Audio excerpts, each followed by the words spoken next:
So if you'd like to make a public comment, please just come to the microphone and make a comment. If you've already heard your comment mentioned, then please ask something different or refrain, and just be brief, and we'll give everybody a chance to speak.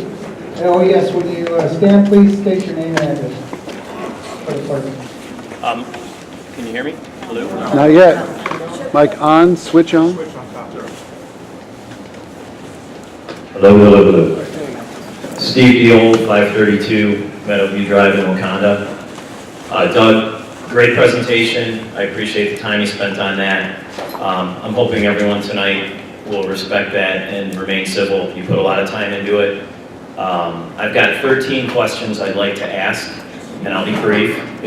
If someone else wants to go, I can ask a few and come back up. I don't want to take anyone's time. I don't mean this to be a personal attack against anyone. I don't mean to challenge anyone or anything like that. I just have a few questions that I'd like to ask. I also printed these out. I'll give them to all the trustees when I'm done here. I'm looking at the budget that was done and presented mid-year 2014. You had a couple slides up with some graphs and some numbers. And I think there was a transposition error or a math number error, because if your assumptions are still correct, if we're still assuming revenue is going to grow 3.8% in 15, 2.3 in 16, and 1.7 in 17, the spreadsheet you put up doesn't reflect those numbers, if you want to put it up there. Going from 14 to 15, you're showing a 1.8% increase. You're not showing a 3.8% increase. No, keep going back. It's the general fund. It was way in the beginning. You had a right after that, right there. All right. $8,376,742 times 3.8% growth is not $8,527,962. It's $8,695,058, and I've got it all here. So, according to the numbers and the assumptions, that shows the fiscal 2015 gain or loss is actually a gain of $79,331.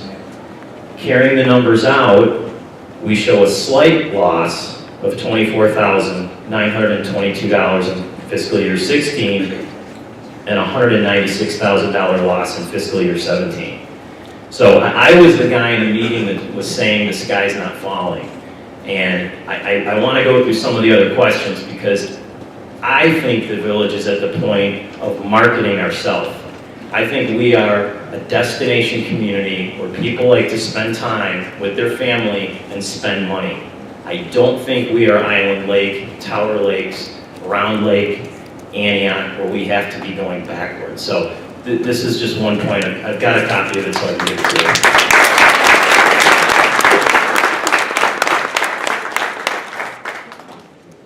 I downloaded the budget offline, and I just want to make sure that the numbers are correct, at least that I'm reading them correct. At the end of the fiscal year, will we have a general fund balance of $1,933,856? Something like that? Is that? I don't have an answer for that. I don't know. Okay. I'm just going to give this to the trustees really quick.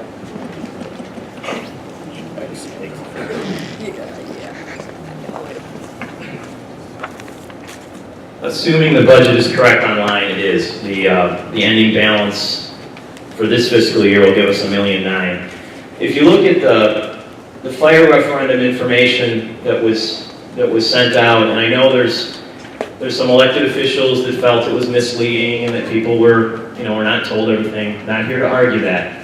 What I'm here to describe is what the village mentality was in the board at the time of that referendum. If you look on the second page in the upper left-hand corner, I highlighted in yellow that even by passing the fire referendum, the village board was willing to have a negative fund balance of $156,000 or $154,000, whatever it says there. And right now, it's not up there, but it's online, it's in the budget.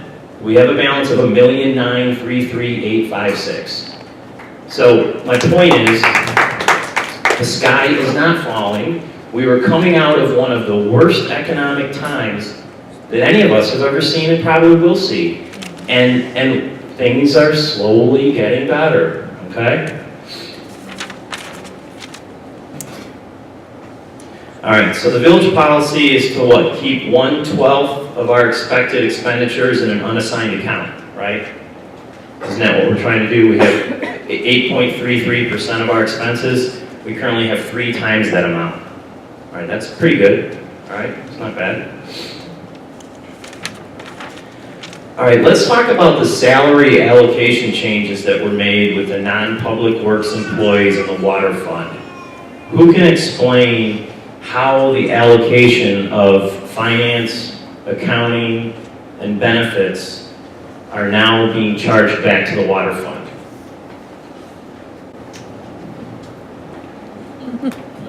Stan, you want to go to the microphone?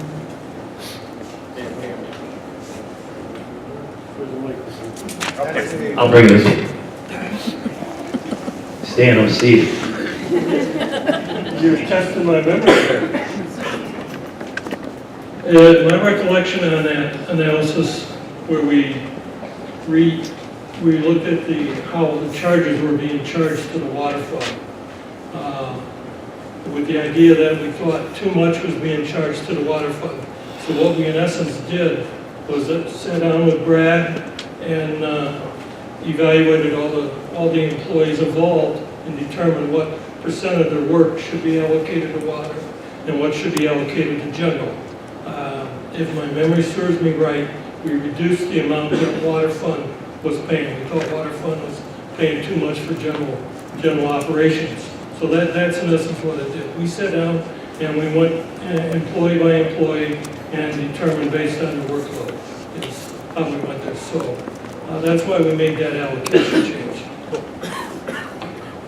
I guess the only reason why I'm asking is that when we make that allocation change, and again, I understand perhaps that we need to upgrade that in our methodology, but in fact, it makes the general fund look worse to the tune of $127,772 each year. So I get it, I get from an accounting standpoint that we want to be correct, but if we're transferring money from the general fund to the water fund, or not being able to transfer as much, it looks like it's putting us in a worse financial position from purely an accounting standpoint. And again, I just don't think the sky is falling. Point counterpoint here. I know we weren't looking to bring this up tonight, but the reason we looked at that allocation change is because the water fund was running in a worse deficit position than the general fund. Sure. So that's the reason for that. Both funds are in trouble. I got it. Let's talk about the water fund real quick, because I know and I asked for a podium here. This is really difficult to stand with a microphone and talk. I really wish next time we could have like a table right here, because I'd love to sit and do all that stuff. All right, I'm gonna kneel. So let's just talk about the water fund and the budget, because the water fund is showing a deficit this year, and I understand that, but my question, first off, is why didn't we raise water rates the 4% amount that we customarily have done? By ordinance. So I understand that the water fund is under budget right now, but I think, and this another thing that really bothers me is when someone's not in the room and they're thrown under the bus. So I remember working with Zeta, and I remember how conservative she was. I think if you look at the water fund, she budgeted for a 3% increase and then a 4% water increase, all right? I think that pretty much will cover what your loss is in the water fund. So again, to me, this looks a lot like massaging the numbers a little bit to make the general fund look worse off than it is.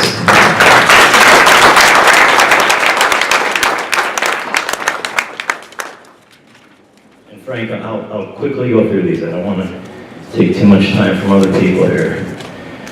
All right, we just did salary.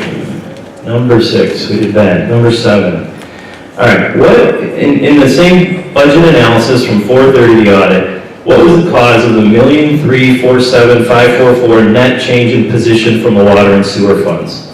The water and sewer funds dropped, according to this pamphlet, $1.3 million, and I'm wondering if depreciation is part of that?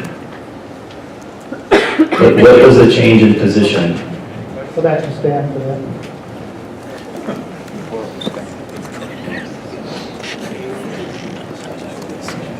Good thing we heard the result.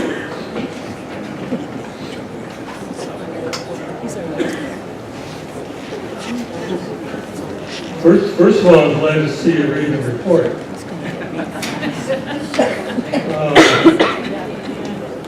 I'll do my best. Right, I see that. Again, so remember, Dave will have to jump in if necessary, but I think what we're seeing in the water fund is that the rates were not strong enough to support the debt. If my memory serves me, the $1 million is almost all tied to the debt service on the water and sewer fund. And when you did the analysis of the water rate, it truly is not supporting the full cost of the operation. Right. We pointed that out. Yeah. That's where it's coming from. And I'm not challenging you. I mean, you guys did a good job. And I'll say one more thing. At the last meeting, I wasn't throwing anybody under the bus, but in the budget preparation, there was an error on the estimate, well, actually in the audit, for the accrual on the unbilled water. What had happened is that the village had just recently moved from a 3-month billing to a 1-month billing, and historically the accrual was a 3-month billing, which was booked, and it should have been a 1 month. So she had too big of a base to build the projection on. So, and that's why we're projecting that this year the funds are going to come in at least $400,000 in the red. So no one under. Oh, and I wasn't meaning you guys throwing them under the bus. Other people have thrown Chief Larson and Zeta under the bus before, and it wasn't you. But I do appreciate that. All right, number 8. Same thing, same budget. Other income line item. Can you comment on why there seems to be such a large swing from 2013 to 2014 in other income, and what was made up on other income? I'll just walk over. Dear God.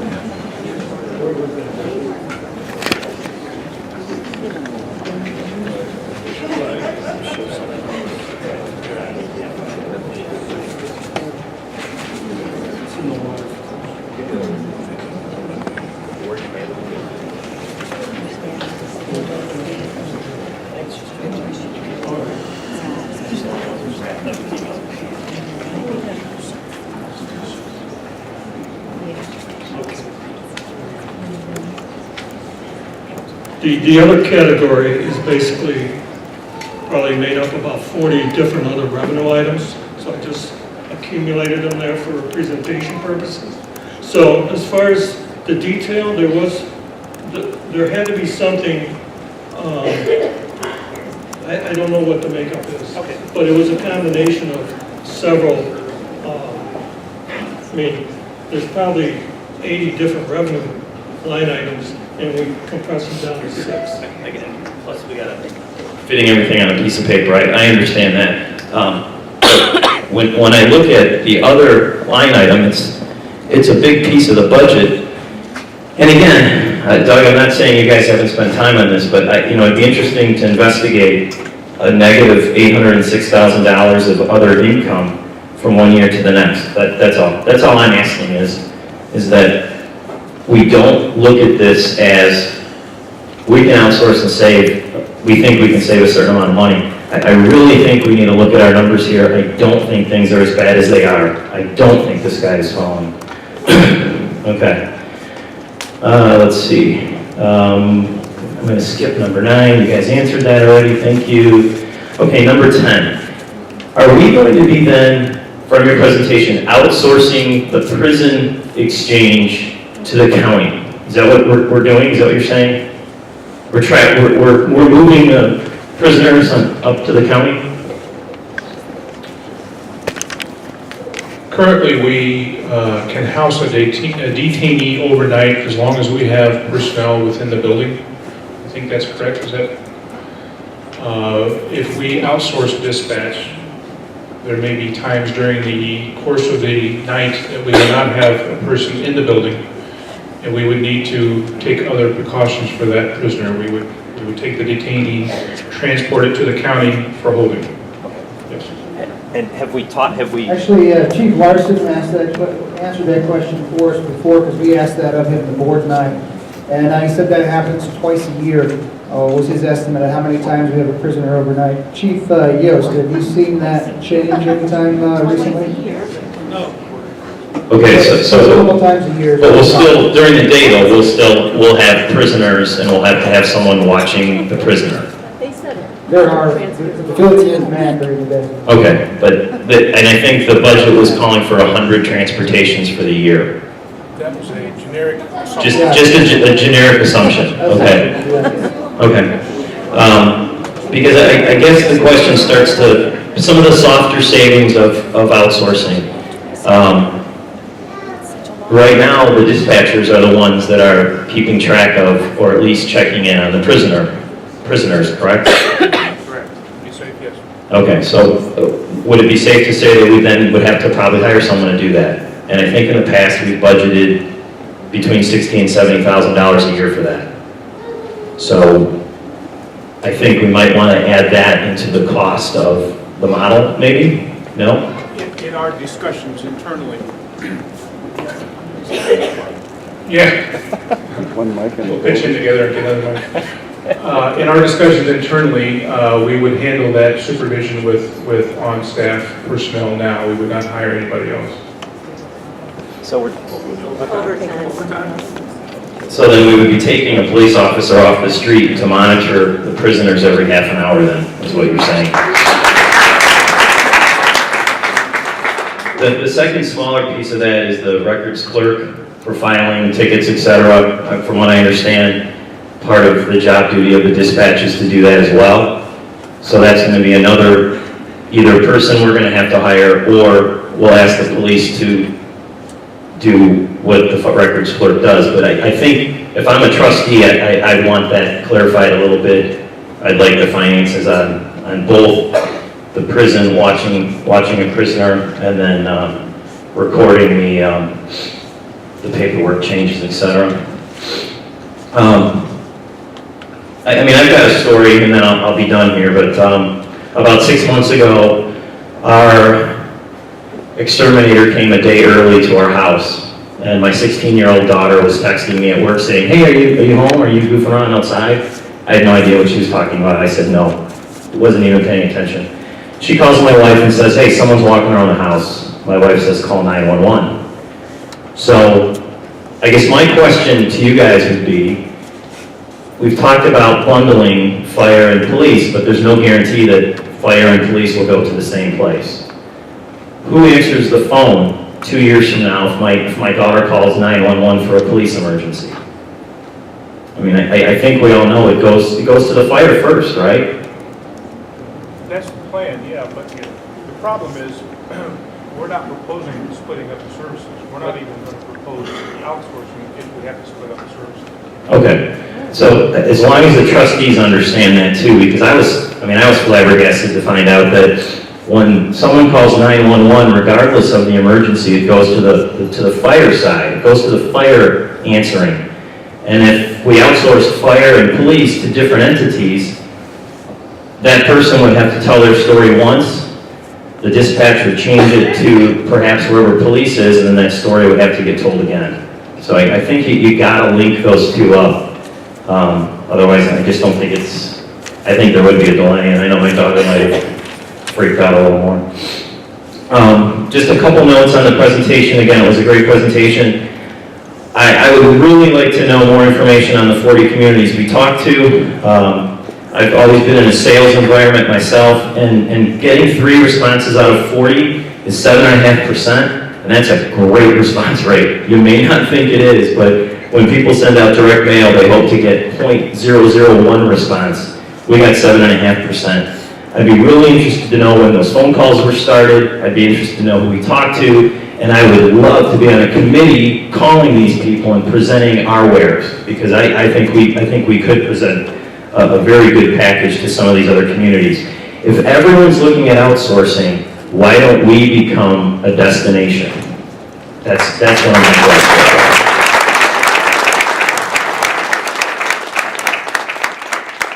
I've got other questions, but I know that people are going to say things, so I'm going to let you go. I guess the last thing I'll remind everybody of is that call centers overseas are coming back to this country, and it may not be an applicable comparison, but corporations are finding that Americans want to talk to Americans, they don't want to talk to foreign people, and I really think everybody in this room here wants to talk to someone in Wauconda, especially when I use a phrase like, I just sprained my ankle and I'm at the Lagoon baseball field. Lagoon. We all know what Lagoon is if you've played baseball. I don't think the people in Lake Zurich know about the Lagoon.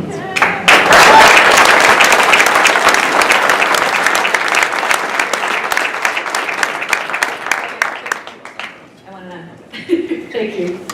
Thanks, Steve. Great presentation. So Steve addressed the costs of outsourcing. Beth Ann Beasley, 460 North Main Street. So Steve addressed the costs of outsourcing of the duties that our dispatchers currently do that are not related to the 911 center. I'm going to read you the list of things that our 911 center dispatchers currently do, and I caution every citizen in this room to think really hard about which one of these strongly impacts you and your family and your neighbor. Okay? They are trained to answer the 911 call. They are trained to determine the nature of the call, prioritize the call, dispatch the call to the correct agency. They are trained to perform emergency medical dispatch for all EMS calls. What does that mean? They stay on the phone, and if you need directions on how to give CPR because you don't know how to do it, they're going to tell you how to do it. They are trained to help you stop your child from choking. They are trained to enter all these calls into our computer-aided dispatch system so we have a record. They are trained to answer the radio traffic from our police officers and fire department, to run driver's licenses and vehicle licenses, to request driver's abstracts, request criminal history, to gather additional information in the field, and coordinate with other agencies as directed, as needed.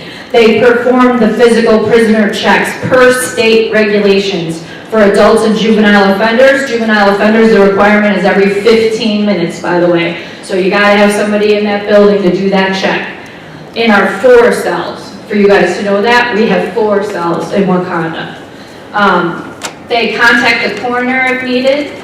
They maintain 24 access to the law enforcement automated data system, so when our police officers pull somebody over, they have the most up-to-date information. They maintain that information. They service that information if other agencies need it. Again, as we said earlier, they monitor all 4 jail cells. They document prisoner information per state regulations. They monitor business elevator alarms. They also process all the alarms that come through for our public works systems, the sewer treatment, the well alarms, the lift stations. They process burglar alarms that are also received. They page Wauconda Public Works after hours for specialized teams deployment, including the ice and snow removal. That is their job. They contact Wauconda Public Works for emergency Julie location if it is needed. They are maintaining a 24-hour presence in our building. They process tickets 24 hours a day. They process impound fees 24 hours a day. They process boat inspection fees 24 hours a day. And actually, some things that have been outsourced to them by our village, they issue garage sale permits 24 hours a day. They allow businesses to come pick up raffle permits from them 24 hours a day. They monitor the security cameras in building entry-exit doors. They assist with any requests if you walk in that door and push the button. They enter and maintain all sex offender registration, and that building, because it's operated 24, is a safe haven drop-in for newborn babies. A couple more pages to go. They monitor animals in custody. They document and process all overnight parking requests in the summer. I'm sure nobody here has ever called and asked to have their car left on the street overnight. They coordinate with many different agencies. They enter and update business key holder information, including over 350 fire alarm accounts that we have active now. They have all these record duties that we talked about. Ticket handling, bond ticket transmittals, incident entries, boat inspection entries, bicycle inspection entries. They monitor the fire alarm panel, the burglar alarm panel. They process fire alarms in and out of service for servicing. They're the ones who turn on our tornado sirens to make sure it's working and turn on our tornado siren when we really need it on. That's their job. They file Lake County Sheriff's warrants list and they coordinate and generate the police blotter through the ETSB-RMS. So the only thing I heard addressed, and Steve talked about this in the presentation, is that we've budgeted for the cost of transport of prisoners to county. So there's one thing about that. I understand that there's you can't transport people who are disorderly to county. They won't take them. So then we have to keep them. So that's an expense. That's one of those things. The other thing is, after the fourth ring, it goes to Lake Zurich. That's a relatively frequent occurrence. That's vague language. I would, you'd be put on a performance deficiency notice in my department for using that language. You said they were going to handle all of our calls. There's a lot more to our dispatch service than calls. And I really want the trustees to hear this because I think it's important for you to recognize that our dispatchers do a lot more than answer the 911 phone. What are we going to outsource and at what cost to personal safety? And I would challenge the technology piece we were talking about earlier, that there's no data saying there's a cost to a delay in a transfer of a call. But the cell phones we have currently, I've been in the middle of Bangs Lake, it can't find me. I've been in in Lakewood Forest Preserve, it can't find me. It doesn't know where I am. I don't have a good signal. My dispatchers will know where I am. Please take that into consideration. Thank you.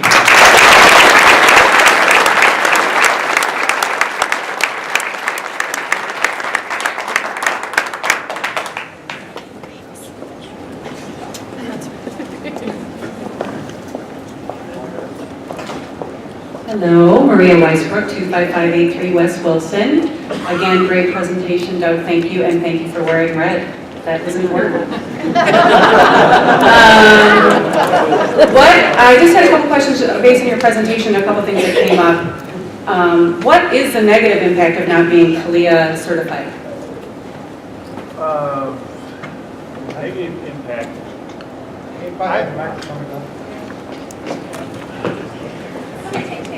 Yeah, why don't he come to the mic? The negative impact of not being CLIA certified. I was always a proponent of certification when it came to police brutality claims, when it came to wrongful shooting claims. I wanted that certification, those policies and procedures in place to show that we had thought through those policies, we had documented that, we had documented the training of the employee, we had documented the systematic review of those policies, and that the employee was able to document that he knew those. That was the value of certification to me in my prior position. So. Okay, and I know Chief Larson wanted to pursue that as well, which is great, and I did see there was a training budget in the 911 category that you listed, and it's about $10,000 for 3 years. Should definitely be something that could be pursued, but I just want to know if there was a negative impact to them not being, I think their 8 years plus service kind of trumps somebody that's new and trained in that, in my book, but that's just my opinion. I too am very interested in who reached out to the other towns. Was it Pat Yost that reached out to the other towns, and when was that started? I did some of it, Deputy Chief Bender did some of it. And when was that started? Over about the last 2 months. 2 months. So we have not been working on getting new clients in since our new mayor started, correct? Chief Larson actually began that process as well. Chief Larson was told to get bids, and I was privy to the bids. The bids ranged anywhere from $280,000 to $800,000. I don't know if the trustees are privy to those bids and were able to analyze those.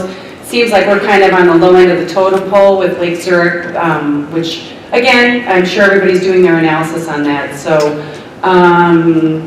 did anybody personally speak to the dispatchers for any of this information, or has there been a visit to them to spend a day with them or with Lake Zurich's dispatchers? And that's probably like a yes or no. I visited both of our centers. You visited like for the day and talked to them and had question and answer type stuff? So actually, when I just went last Friday to the Lake Zurich Dispatch Center and did have full discussions with the deputy chief as well as the supervisor for the center. Also for our own dispatch center, I didn't think that was appropriate because that's the village administrator's responsibility because they're involved with collective bargaining, so did not engage in those kind of discussions. Okay, so I'm asking who talked to Wauconda? I did not. Okay. I talked to those supervisors. Okay, I think who is their supervisor currently? They have two, Who are they? Sergeant Burke and Sergeant Hennessy. Sergeant Burke and Sergeant Hennessy. Okay.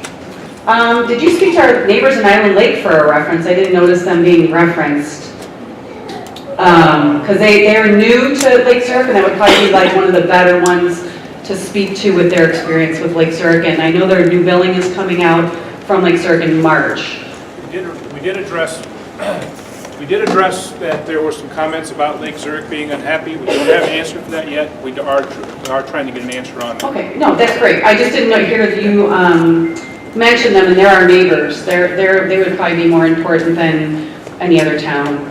And then you did a sample of how many, if we had all these calls and how many dispatchers we'd have to add on. How is Lake Zurich making money on us? By adding our call volume, at the rate, having to hire according to the ETSB and what they suggest, they'd be losing money on our call volume, I believe. By your own thing. And again, that's just my perception of what was just provided to us. Lake Zurich must be planning on losing money when they take us on, so that's all. Their cost structure is different from ours, and also if you look at it, we have 10 employees plus 2 part-time, and they're looking to hire 4 dispatchers, which that may be part of the negotiation process with Lake Zurich. If they could give treatment for 4 of our dispatchers to be hired. Okay, again, I'm just mentioning that how do they make money on our agreement if they're hiring 4 dispatchers? It would be minimal. So the net difference between the two and also their cost structure. Would be minimal, so.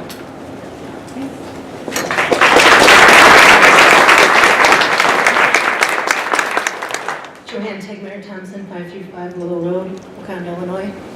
So you mentioned during your presentation that the ETSB in their study, under the chair of Chief Dato, estimates a total savings of $4 million in maintaining only 2 centers throughout the entire Lake County. How is it that we would have a savings of $2.1 million just by consolidating Wauconda into Lake Zurich?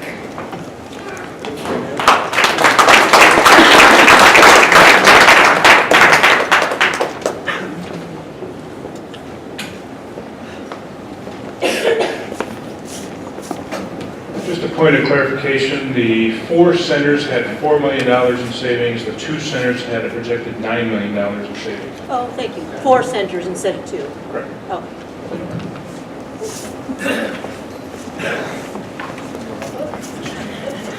I'm sorry, Joanne Thompson, 535 Willow Road, Wauconda, Illinois. That still didn't answer the question. There's a huge discrepancy between $9 million savings in 2 centers and $2.1 million in consolidating Wauconda into Lake Zurich.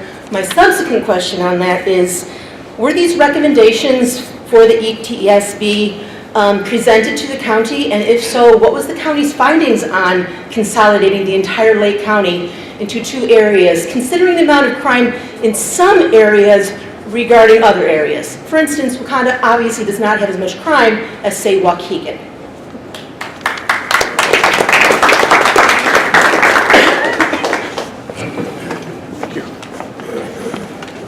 First question, does the 9 million compare to our 5-year estimate of savings? I did not see what their methodology was for how they came up with their analysis. I can't compare and contrast those two, so I can't critique their analysis. It's just stated. So, second question. What was it? Oh, were these recommendations addressed by the county? Were they presented to the county and addressed by the county, and any, further thing going forward with the county saying, 2 centers versus? I know the report was sent to the county. I don't know if the county has reviewed it. I don't know if they've taken an official position on it. I don't know what their response has been. Okay? Anything else?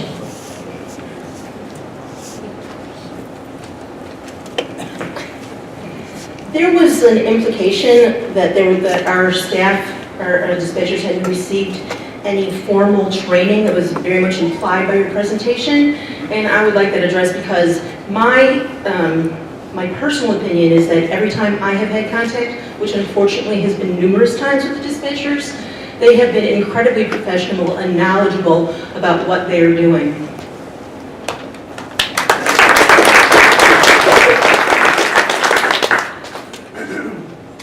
My comment was that there may be less commitment to training, not that there wasn't training. There was less commitment because of a lack of administrative oversight and supervisory oversight. I think the fact that they have the professionalism that they have with the lack of commitment to administrative oversight that we have is a testament to their self-initiative to learn and to develop themselves on the job. I would just like to see that formalized a little bit more so that it's consistent across all levels. I'm sorry, I have one more comment. In your presentation also, you indicated that there was an anomaly that the amount of calls went down in the last 5-year period, yet forecasting out toward Lake Zurich, you increased the 3% increase in our quote-unquote safety or danger rate. Where do you come up with that from? If we've been successful in decreasing the amount of calls we have in 5 years, why is there a projected increase of 3% for each 5 subsequent years from now? Well, that's a good question. I think the decline in calls is, we've had some internal discussions about that. That might be indicative of some other issues and that we're exploring those. Effort, motivation, morale. So we're looking into those a little closer about why those would be declining over that period of time when most call volumes in area police departments are seeing a relatively steady incline. So again, it's an anomaly. I don't have an explanation for it, but we're exploring what some of those reasons might be. Could it be possible that we're living in a safer community? Yeah. Could be. Hopefully. I think though, just to clarify, that I think with the 3%, it makes it a little higher number, so that way it's a more conservative estimate. Because if you were just to go with the trend, the cost savings would be even higher.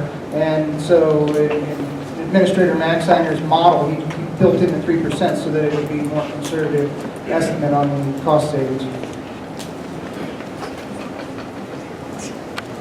Jason Lorries, 906 Adams Street. The first question I had. Oh, sorry. You can raise it up. The first question I have has to do with the minimum years of service, or what kind of dispatchers have. I think it was mentioned before. Is that true that it's 8 years? The minimum is 8 years. Does anybody know what the average years of service of Lake Zurich dispatchers are by chance? I mean, if we're talking training and experience, I think that's a pretty big thing to hit on. I don't have an average for you, but I'm relatively certain that the minimum is 8 years. Minimum is 8 years at Lake Zurich? No, here. No, I know that. The minimum here. What's Lake Zurich's? I mean, we're talking experience and training. It almost seems like we should kind of put them together. Okay, because I mean, 8 years is a big thing. the second thing is the ICC transfer. I guess a permit has to be filed, is that correct? To change a public safety answering point, PSAP, I believe. Is that a 90-day thing, and has that been filed for? I mean, we're talking about possibly doing this pretty quick. Just as a point of clarification, there's two different, if we split up fire and police, that would be a modification of the plan, and I believe that would require a permit from the ICC. If we both move, that can be handled by a letter to the ICC, and it does not take nearly as long. Okay, so none of that's been pursued yet or anything, right? We Good. haven't got any direction on outsourcing as of yet. Good. That's a good thing. The other thing in the presentation, while we're talking numbers and budgets and things like that, I saw you guys built in 2% raises every year for the dispatch. I wish my employer would start off at negotiating point of a 2% increase per year. That's pretty nice. I like that though. But how have negotiations been going on? I mean, would you say they've been in good faith? That's a question that we had our attorney confirm.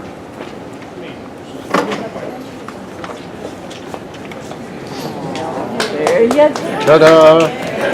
That is a point. Hello?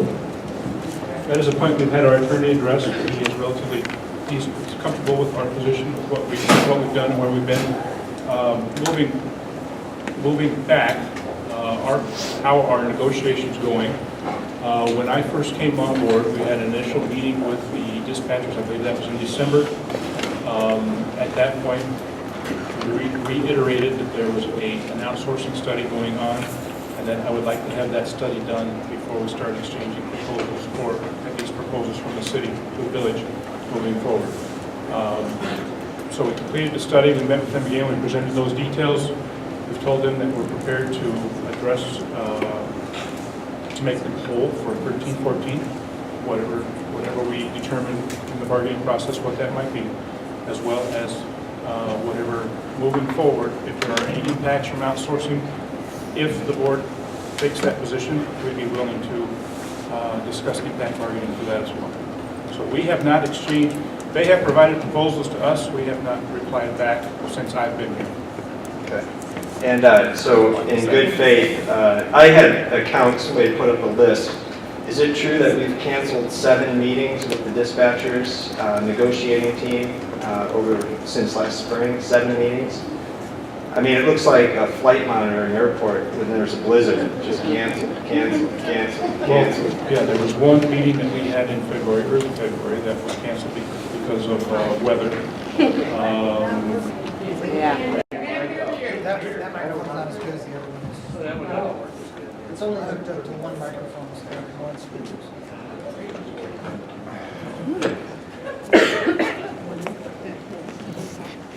Since I have started in November, we have, I believe we've had 2 meetings that have been canceled, one of which is due to weather.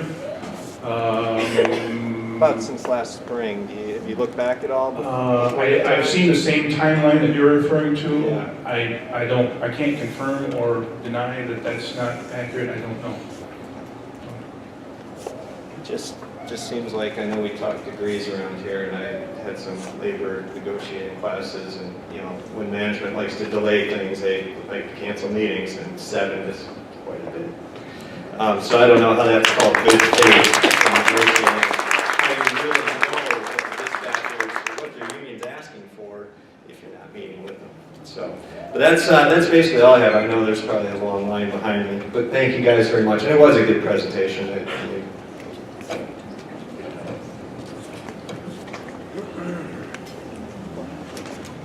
I'm Chuck Leone, 25586 Wilson Avenue. And I just want to make a couple comments.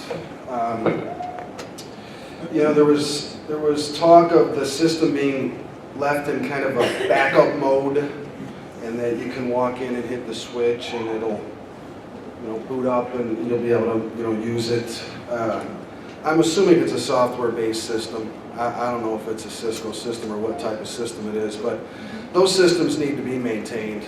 They've got bugs and patches that come up, and those, you know, they come up and they need to be fixed. So it's not going to be able to just sit. The UPS system that's connected to it, that too, you know, number one, it has to be plugged in. It has to have power at all times. So there's expenses there too that I think we may have missed in the presentation that I think we just, you know, the trustees need to either add them or take note of those. And then, you know, I was a little concerned that, is it, if a prisoner is going to need to spend the night in the jail? Or is it, what time would the police station close if there wasn't dispatchers at the police station? So 5 o'clock, right? So that's not an overnight stay. That's 4:30, get on over here and pick up the prisoner, he's got to take a ride. So if he needs to go to Waukegan, did we take into consideration 5 o'clock traffic, and did we take into consideration weather? So there could be some more expense there as well. They have to be registered by 9 a.m. in order to get transferred that day by 5 p.m. The Lake County ETSB, I don't know. I tell you what, they're trying to convince us, or their studies trying to convince people that they can do more with less. I don't know how you can do more with less. There's no way they can do, you know, the numbers that they came up with, consolidating 30-something into 2, I just don't believe it. And you know, it might be, I don't know what's in Lake County ETSB's best interest, but it seems a little fishy to me.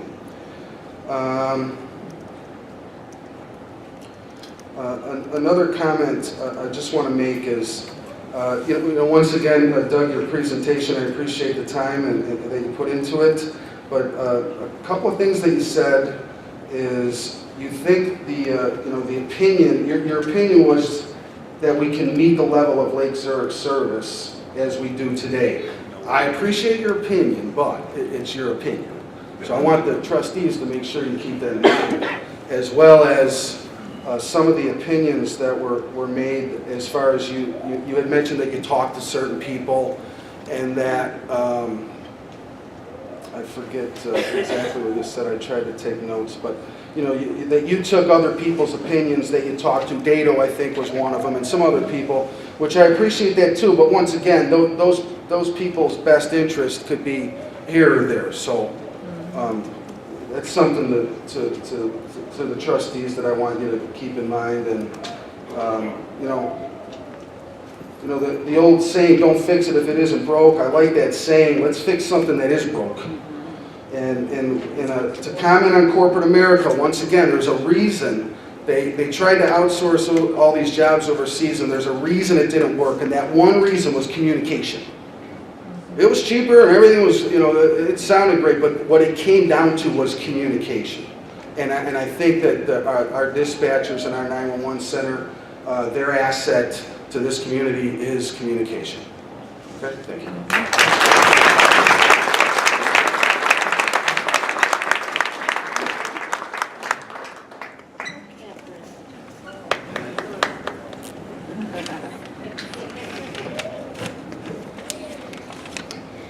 In my opinion, we shouldn't get rid of the dispatch center. Just in November, my uncle had the worst kind of stroke possible. My aunt called the dispatch center and an ambulance was sent in minutes. If it weren't for the Wauconda Dispatch Center, my uncle's life could have been in peril.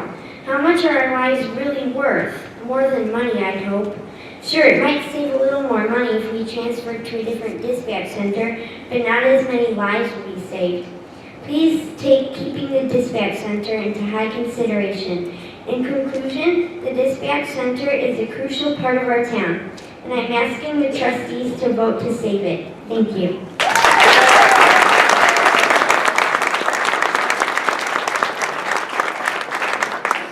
Good evening. My name is Matt Mangus, and I'm the owner of Mangus Roller Company that's been up in the industrial park for 21 years. And we moved to Wauconda because of the closeness to my home. My home is in North Barrington, and Wauconda has been a good community for our business. Other than that, I'm the president of the Lake Zurich Rural Fire Protection District, and we currently outsource our dispatch to the dispatch center that was brought to your attention tonight. And I can tell you that every small town can't have its own dispatch center. We, as president of the Lake Zurich Fire Protection District, I oversee with my trustees the villages of North Barrington, Hawthorne Woods, Deer Park, and Kildare. And I can say, I had a prepared statement, but much of it's redundant, so I'll just come up and say, since I'm the only one who seems like it's in a room that might be in support of working together with another village to eliminate some costs, although we will be eliminating some jobs, no question. I think it's very important to the taxpayers in all our communities to work together, to share resources, and to try to eliminate some of this cost. I know this is a very emotional issue for all of you tonight. I would like to know if there's anybody else in the room that is here that might be supportive of such an initiative by a show of hands. Okay, there's 3 or 4 of us here. But I also want to thank all of you that are here for what makes this country great, and that you come out and make your opinion known. The gentleman that had the facts and figures I thought was quite impressive. And how do they know where Lagoon Field is? And all those things. All those things are huge concerns to all of you. But in North Barrington, how does Lake Zurich know where we have a Lagoon Field? We have the same field. And they work these things out. I'm not sure that I have all the answers of how they work these things out, but they can be worked out. And costs can be saved. And the money can then be used for other things in your community that will better your community. So, although it's, again, a very emotional issue, I appreciate everybody that has come out with these things, but we use this dispatch center. It works very well. It's professionally run. And I respect some of the people whose names were brought up by Doug tonight. I think Dave Dado is a professional. I don't think you'll find a better fire chief in Lake County, other than my fire chief in Lake Zurich. I better stand up for him.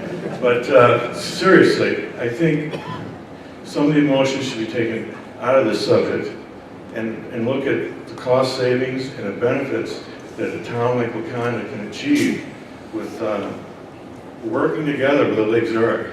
And we can continue to work together. North Barrington works with Lake Zurich, Kildare works with Lake Zurich, Hawthorne Woods. And we broaden this out to Wauconda, and we go further to Wauconda, branch out to Island Lake. But that's our only salvation as taxpayers, is to work together to cut these costs. Lake County taxes are, I think, almost the highest in the state.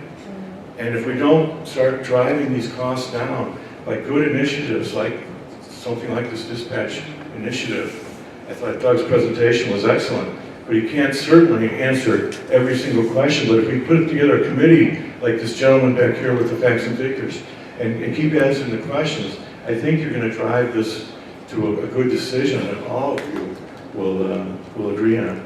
So anyway, thank you very much. I just wanted to, as someone, some support and can see that putting our resources together, I think, is a better answer than continuing on the path that you're on. The state is going to mandate these changes. And we don't want the state to run this thing. I'd rather Lake Zurich and Wauconda run it than the state to get involved. But they're not going to, they've got to cut costs. And they're going to start mandating these types of things. And I think you're on the right track. I thought the presentation was excellent. Thank you.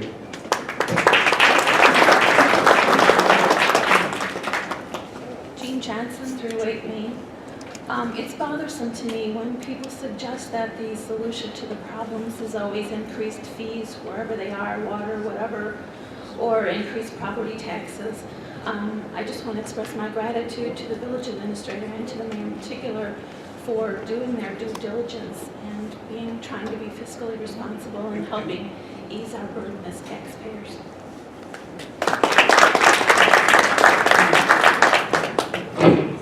Dirk Leahy, 2615 Water Lily. Thank you all for putting this presentation together for everybody tonight. I am still very concerned, as OB2, and I thank you for coming out, for presenting from Lake Zurich. I spoke with the former police chief in Lake Zurich, in Hawthorne Woods, who I currently work with. And he was in the middle of doing the outsourcing program when that had occurred over to Lake Zurich.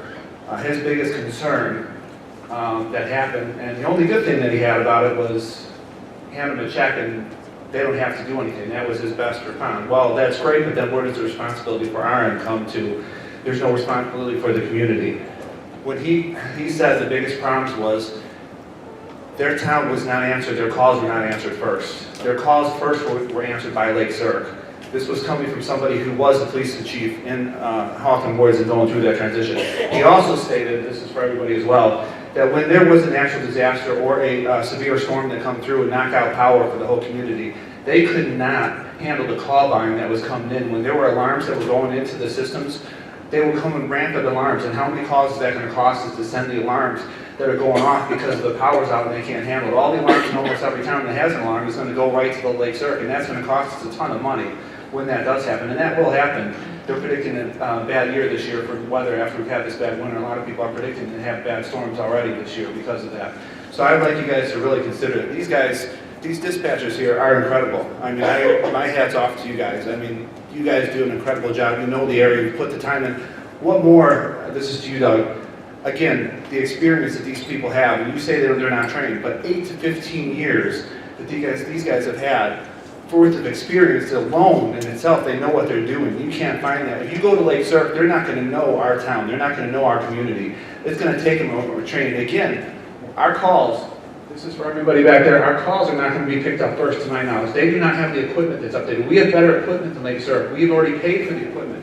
Through the fire referendum, as you, Mr. Mayor, have said, the fire referendum did not include the 911 center. I pulled it up online. It is in there. It says the 911 center remains as of the 2010 referendum. If we pass that, which we passed it huge, the 911 center remains. Yes, that was in 2010, but why can't we look at cutting other expenses? Why can't we look at increasing fees? I'm sorry that our taxes are already $8,000 or more, which is crazy for that we're paying more taxes than Vernon Hills. We do need to look at other revenues. You guys are doing a great job with bringing the referendums to try and improve the town and everything like that. That's awesome. The TIF project, I'm glad you guys passed it because that is huge. I mean, that's going in the right direction. But we need to look at how are we going to have safety here after hours after 5 o'clock. I mean, if that's the case, if there's a natural disaster, if Lake Zurich goes down in a tornado, which there have been several tornadoes here in the past that have come right down 176, 2 or 3 of them have come down. Now, if that comes down in the day and age like this, the whole town is going to be in trouble and nobody's going to get. We had an incident yesterday, obviously, which was brought up on Facebook today and all over the news feed yesterday. There was a incident in our community in Liberty Lakes as of 4:30 yesterday. And this goes to the communication process with you guys, which I'm not really happy with. With Chief Larson, we always got communications. If there was any kind of armed robberies or burglaries or anything, they would send out messages to our voicemails. I love that fact. We have only gotten one call from Chief Yost when the weather was bad. That was great. Thank you, by the way. That was really helpful. I would like to see more of that happening. We had a situation in Liberty Lakes today where somebody was reported taking pictures of kids coming off the school bus on Liberty Lakes Road and clearly taking pictures of the kids coming off the school bus. We have not gotten one call from our community. We've had a couple nice officers who joined our Facebook pages who have kind of tried to help us out and have been gracious in doing so, and I'd like to applaud them for doing that. We need communication on messages and old systems and more communication like that. Other towns have it. They have Facebook pages where they do that. The mayor has a Facebook page where he has open communication.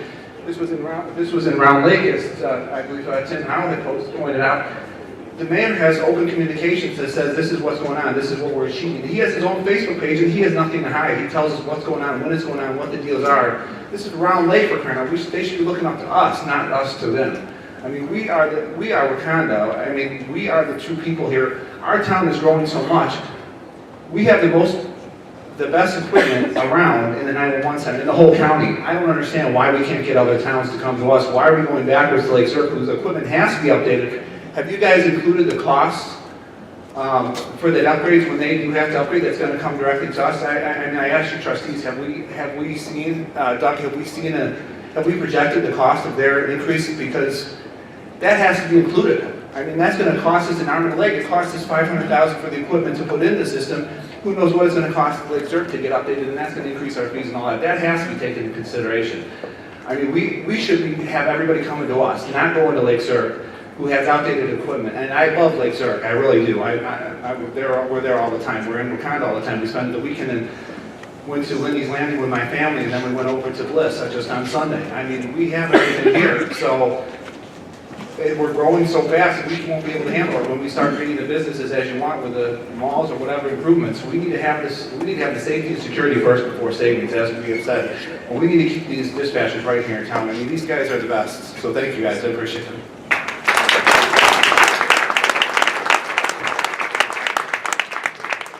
This makes me feel tall. Rich Marino, M-O-R-I-N-O, 741 Saddlewood Drive. First of all, I want to thank everyone here, especially you, Doug, for a very comprehensive presentation. I also want to thank everyone here sitting on the other side of the table for saying that you're trying to do something for the public benefit. You're looking out to try and protect our tax increases, keep us at a level base. I think that's the duty of all of you, to explore every option. Having said that, I want to share a couple. Should I just pick this up? I am Italian. I might be doing this as I talk. Okay? I want to share with you a couple concerns I have of what we saw today. And it has to do simply because as a business person, I'm looking at this deal and I'm thinking, you're not ready. It's not qualified yet, is the way I would look at it, right? And then three concerns really center around these three things. See, I'm already moving. Urgency, accuracy, and then community. Well, what do I mean by that? Urgency means the time frame by which we need to make a decision. Accuracy means making sure that we have all the details right when we make this decision. And then finally, community. We need to know the urgency and accuracy so then we can gauge the community's reaction and price and value where we believe these services should be. At what point does it make sense to be affordable to outsource? What point does it say that we could go ahead and keep these in-house? I will argue that we're not ready to get to that community, that we're still at urgency and accuracy. So let me get into urgency first. We had a gentleman earlier today speak about our budget, and the projections that we saw about our budget was leading to the sense of urgency, that we need to make a decision really quickly because we have fiscal deficits in the next couple of years. But I heard a lot today. I'm not a finance guy. Right? I'm a business dev guy, business dev. And I heard a lot of things here which caused me to believe that there is some reason to believe that those deficit projections might not be accurate. And I'm not pointing figures at anyone. You're new, you're even newer, and there's been a lot of changes in the last couple of years. This happens, right? No finger pointings, we're all trying to get our arms around the data. I don't think we're there yet, okay? Second thing, accuracy. I didn't see anything in the projections of what we might be able to do together which shows what the contract looks like with these guys. I heard it's a cost per call. I'm in sales. There's escalators, there's hacks. Where is the information we can share so we can understand where cost overruns might happen and why, right? Because they're going to. We all know that. So we need to be able to plan for that and understand those projections. I didn't see anything about that at all. I also saw recently, and I think some of the trustees, I forwarded you some information on this. If you don't know who I am, this is the face behind the email. I had saw a report from Mundelein who had considered outsourcing their police dispatch as well, and they viewed a lot of different options, and Lake Zurich was one of them. And the comments that they made about Lake Zurich was that, let me get this turn around, their bid was low and soft, all 911 calls would be into a separate negotiation, and they only saw savings projections, oh no, sorry, that's a different point. So my point being is, in evaluating the various options they had available to them, they didn't seem to rate that one too high, and they had serious concerns, it would seem, and this is where I'm going to let you know that I'm inferring, that this was a type of contract where you get in at the lowest price possible and then you make up for it by nickel and diming. And so that's a concern I'd like to go ahead and see addressed as we continue to validate and vet this. And another thing, I only saw savings projections. And I thought that was very good, and I appreciate you included that we saw what people anticipated savings by moving Lake Zurich. But Antioch is a perfect example. They contracted in 2010. Can't we confirm that they realized those savings projections? And if not, what were the reasons why, right? These are the type of things that we need to do to make a decision. So I'm not saying here that I stand one way or another on this. I think everything needs to be evaluated. But I'm clearly saying that if we want to get to the point of community, if we want to say what do we stand for, Do we want, are we truly at the point where we as a village need to drastically reduce our costs? Then I think it makes a lot of sense to seriously evaluate this. But if we're as a community, I know there are other people who also feel that this is part of what makes us strong. This is what's part of a marketing message to say, you know what, we're not going to be the cheapest place in Lake County. We're going to be the envy of Lake County. I think that discussion is coming, but I don't see that we're anywhere near that. And I don't think that the next 4 to 6 weeks will resolve all these questions. So what I ask of you is 2 things. One, I don't understand the sense of urgency to make something done by April. Let's take our time. Let's evaluate this thoroughly. Secondly, there was a lot of good information that was discussed here today about the community.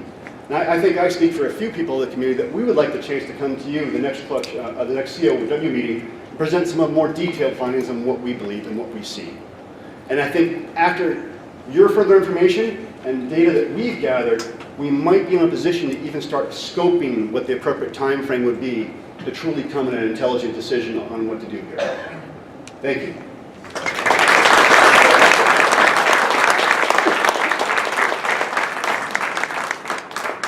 Hi, I'm Patty Steffi, live at 272 Prairie Springs Drive around the lake. I'm one of your dispatchers. I just want to clarify 2 things. First of all, as reference to the spillover calls that go to Lake Zurich, that happens when there's a major incident, just like we receive calls from Illinois State Police District 2 when there's an accident on the tollway. We receive calls from Zion when there's an accident on Wadsworth Road. That's how the system is designed so that no 911 call goes unanswered. So the fact that we don't answer a 911 call on the first 4 rings means that we're probably on other 911 calls and they're stacking up. And they're going to other agencies. Not only are they going to Lake Zurich, they're going to CENTCOM, they're going to Foxconn, they're going to CCOM. That's the way the system is designed. It's no fault of any dispatcher that sits in that room that that phone call does not get answered on the 4th ring. I want to clarify that.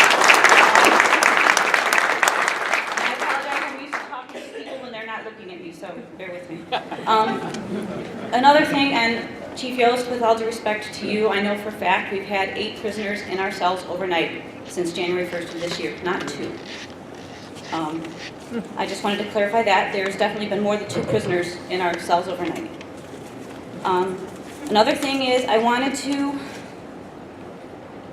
Mr. Maxiner, and I apologize if I say your name wrong, you said that if the police and fire department were to be outsourced together to the same agency, that would be optimal. What if they're not? You implied that the outsourcing might not happen if that doesn't happen. So what is your backup on that? And the other thing is, if you're going to have this flip the switch dispatch center ready to go, who's going to staff it? You have 10 dispatchers now and 2 part-time dispatchers. 6 months from now, you're going to flip the switch. Software's all going to be updated and you're going to need people to staff it. Where are you going to get those people at? Those are my questions. Thank you.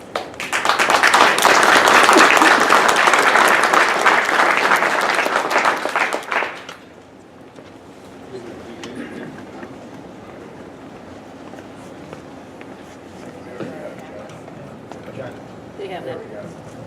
Well, there's a second copy in case you don't understand the first one. All right, the first question I have is, who sets the quality control standards at dispatch? Who goes out and gets new business? Who's in charge of that? Okay, because here's the question I have. Wauconda's got 4 departments that they're dispatching for. Lake Zurich's got 5. How can they have full-time supervisors? How can they have a technology department? How can they have 10 full-time dispatchers, 2 supervisors, and they're going to hire 4 more of our people and still stay under our bid? That doesn't make sense. I don't see how they turn a profit. Maybe we need to hire their supervisor, since obviously we don't have one here.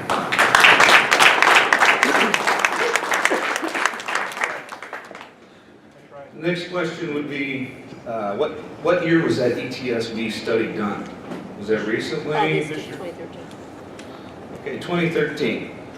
You mentioned Chief Dato's name quite a bit. I don't believe he's here tonight. I was with him all day, just so you know. But the question I have is, if he wrote that study, then why was he going door to door with all of us in 2010 trying to keep that dispatch center open to pass this referendum? Because if he was so against this 911 dispatcher, why is it on that literature as the #1 item that I gave you today? Because when I talked to him in 2010, he was all for bringing new business into Wauconda, making it a consolidated dispatch center. So something's changed. I wish he was here to defend himself.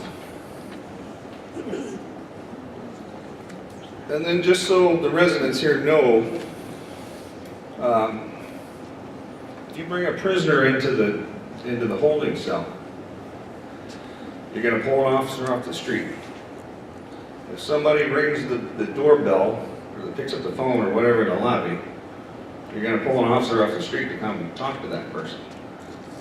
Well, from what I understand, working for the fire department, there's only 3 officers on duty. So if 2 of them are standing in the police station, there's 1 guy way up in Liberty Lakes responding to the mobile home park on the south side of the village. So if you're okay with 1 officer on the streets, support what's going on there.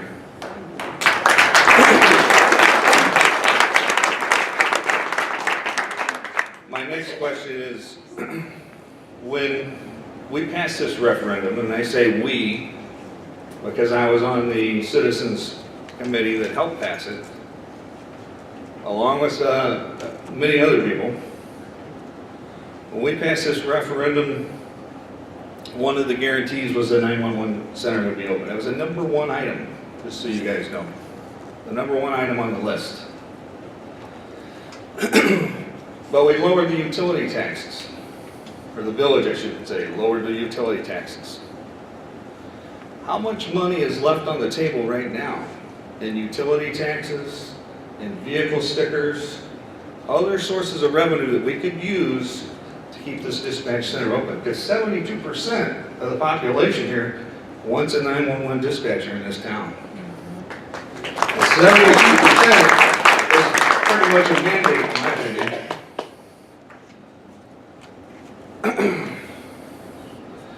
I think Patty actually covered it, but I can tell you from my job, I'm dealing with overnight drunks a lot more than 2 times a year at the police department. 2 times a week, maybe, or more. And then my last question before I get into what I wrote was, our fire department covers 8 communities. There's a big selling point to going to Tower Lakes, North Barrington, some of these places, and saying, why don't you come to Wauconda, because we dispatch for your fire department already. You can put your police department in our dispatch center and have a same dispatcher for both parties. Right now, all these 8 to 9 communities are spread out amongst all these dispatch centers. Let's bring them to Wauconda. Who's doing that work? Who's selling your services?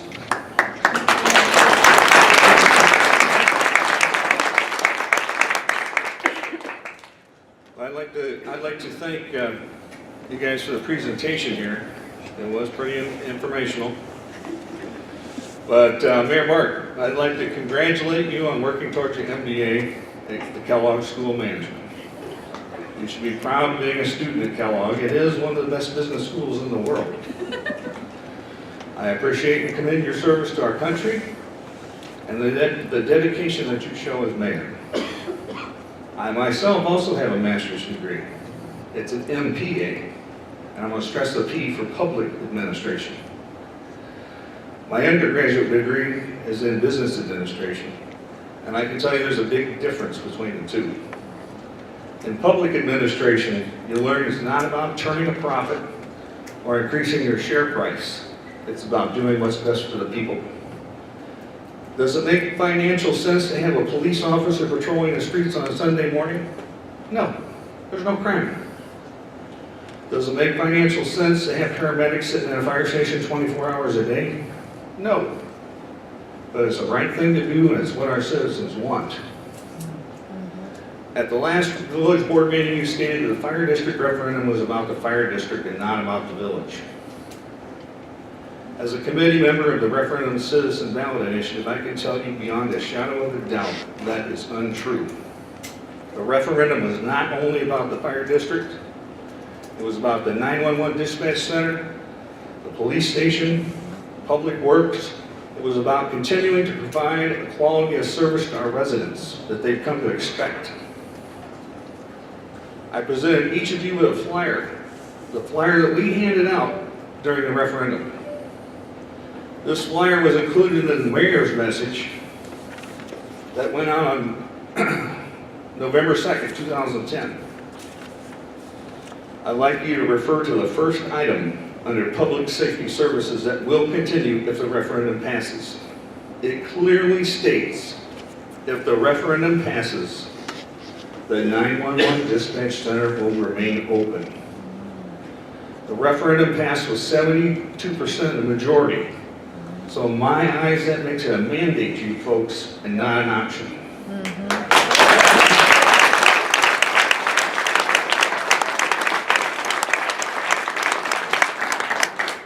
The people spoke in 2010, and as a fellow Army veteran, a Wauconda firefighter, and a concerned citizen, I ask you to do the right thing, give the people what they want, keep the dispatch center open. This is what the village promised the taxpayers, that's what they voted for, and it is your duty to honor the village's promise.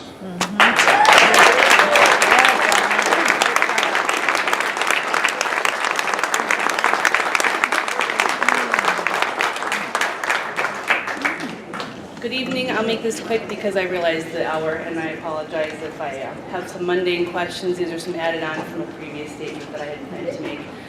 Mr. Maxner, my name is Jessica LeBeau, and I live in McHenry, and I actually was a resident when you were village administrator in my town.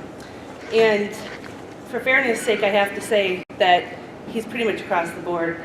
He's been fair in his statements and in his research, and while he can't help and make all of the research completely on his own, may I tell you guys, he does try to do it fair. In fact, the statements that you've made today pretty much mirrored how it worked in McHenry when they tried to outsource us in 2010, 2011. You were fair, you asked the residents, and you stressed to the board of our town to please listen to his residents. That being said, I have some questions for you guys. The first question I have is the $75,000 per dispatcher that you guys are accounting for if we were to get those extra 3 dispatchers. I'm assuming that's full-time, considering they top out around 58, and that's including benefits and all that. Like I said, I apologize if they're mundane, I'm just a citizen. Salary and benefits, mid-level. Fantastic, okay. Have we considered part-time or even a float pool of experienced, previously employed, anything like that, anything to kind of cut the costs? 0 hours. They do it in hospitals. Have we considered doing that? I have not. Okay. Is it something perhaps we can bring to the board as an item of consideration? Okay. The next thing I have a question for. I also, not to be snarky, I do honestly say this, I'd like to make note that Chief Larson was in the process of seeking out a CALIA certification previous to his discharge. I'm not sure if you know this, sir, if I could ask you, true or false, were those phone calls, cold calls that were made within the last 7 days to the 40 agencies where you only got, what was it, 3 responses? A portion of them were in the last 7 days. In the last 7 days, okay. Just wanted to double check. A portion. A portion, okay. Considering we got 3 in the last 7 days, that's pretty good response, wouldn't you say? With all due respect? I mean, personal projection, I would say 3. I used to work in direct sales. You get 7 no's for every 1 yes, so 3 yeses out of 40 no's, kind of, not so bad. Okay. If I may just say, and may I address the board tonight, I want to thank you all for the time that you've taken in the last few weeks. Now, I'm newly into this topic myself in the last few months alone. I realize this is a farther running topic than that. I want to thank the board for taking the time to listen to the residents, including the visiting residents like myself. I also grew up in this town. I've lived here since I was 14 years old. Thank you so much, because more often than not, there are towns who don't give the opportunity. You're given a 3-minute slot to say your words, and if you can't fit it in, you're out of luck until next week. So thank you guys for the time commitment that you're taking to listen to what all we have to say, whether it be irrational, whether it be emotional, whether it be completely factual. Thank you very much.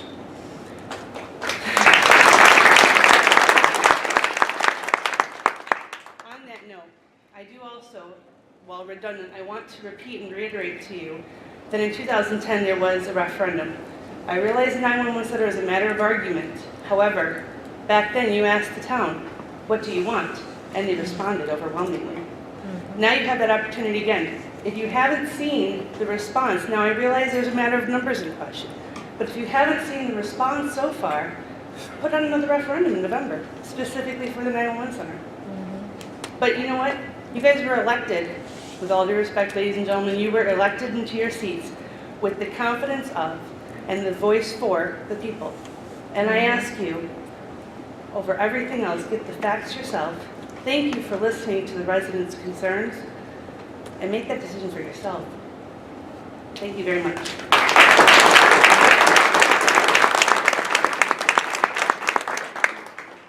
Hi, my name's Cliff Babby. I just dropped it. My name's Cliff Babby of the 2450 Waterside Court. There's a lot of emotions going on here tonight, and we can't be dealing with emotions. We really have to get to the facts and the heart of things. Enough's enough. I don't want one more tax. I don't want one more dollar spent on anything. I heard a gentleman say, well, we got other fees laying out that we can pick up. I don't want to pay them. I'm paying enough right now. I'm paying a ridiculous amount of taxes, a ridiculous amount of fees. It's out of control.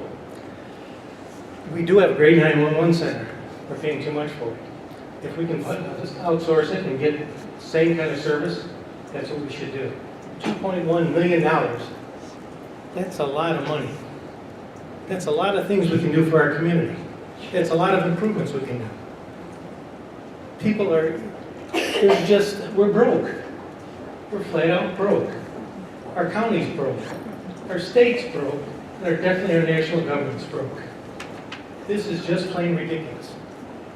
To say that we can fund this 911 center because of emotions and go ahead and, blow away the 2 point, that was a conservative estimate savings. If you were paying attention, we were overestimating on expenses and underestimating on expenses and overestimating on revenues coming in.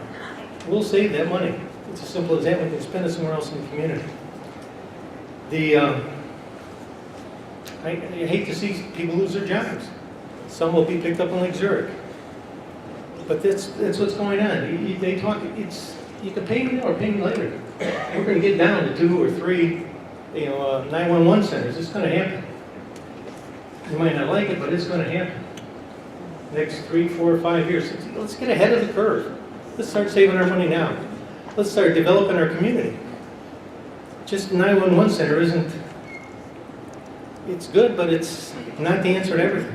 Gentleman from over here from Lake Zurich Rural Fire Department serves them well. Do you think North Barrington and Lake Barrington Shores and such is going to take on a second-hand operation? No.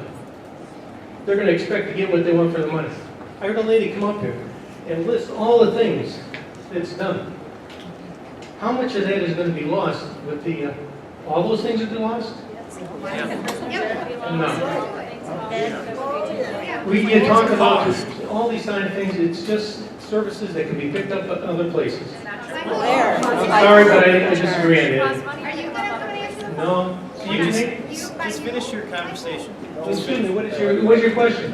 Yeah, if you could please, can you finish? Please direct comments to the board. Yeah, I will. I'm sorry, because I heard so much nonsense spoken here tonight, it's ridiculous. It's just mostly emotion, just truly just emotion at that point. We got to get ahead, we got to get our community under it. You guys are elected to be stewards of our tax dollars. You're the stewards, you're spending our money. You got to save our money, you got to take care of us at that point. And just to say, gee, there's a bunch of people there that don't want some friends to possibly lose their jobs or do something else, you're not doing your job.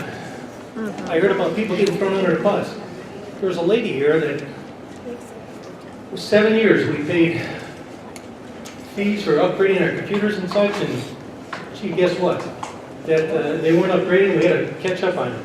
Then we talked about misallocation on accounting on the water and the general maintenance. That's almost criminal. I hope it's not criminal. I hope it's just ignorance on her part. Give me a break. Sit down. Excuse me, do you know what? Sit down. Excuse me, sir, you had your time. Please be civil with each other and no one. I'm afraid I'm almost past it. I'm gonna have to hang up here because quite frankly, I'm so emotional about this that people don't understand what they're talking about. You're the emotional Please one. be civil here. I'm definitely No one's emotional. been interrupted yet this evening. I just want to say, be stewards of our tax dollars, please, and just think of what you're doing at that point. Thank you.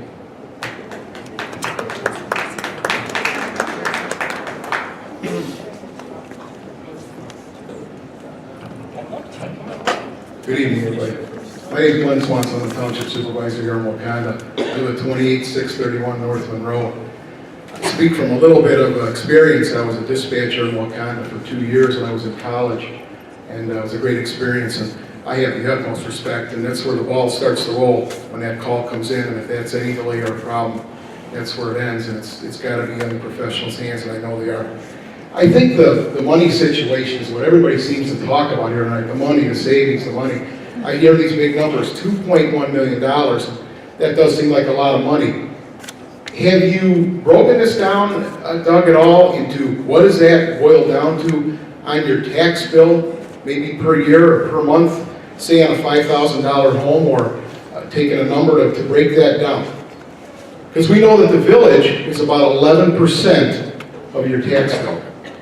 11% is about the total, correct? Okay, so I sat in the back, did you break this down or should I break it down a little myself? In the township, we have an assessor's division. We assess every property, not only in the village, but for our other 21,000 residents as well. So I know numbers just because it rubs off on me a little bit being in the office.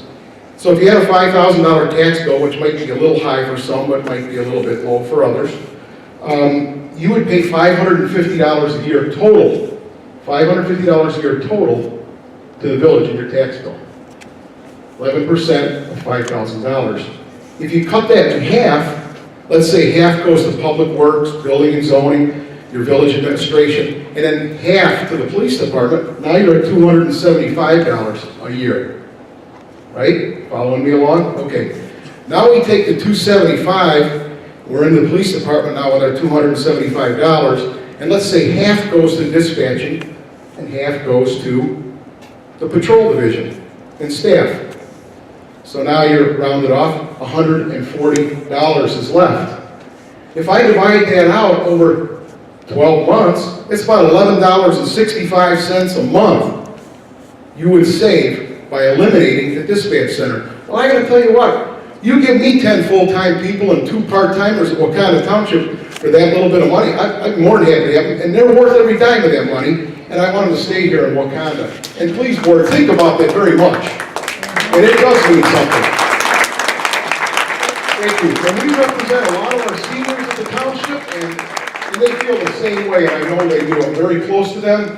We take care of them quite well there.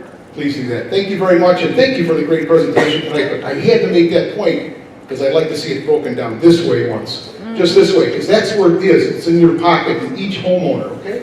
Thank you very much.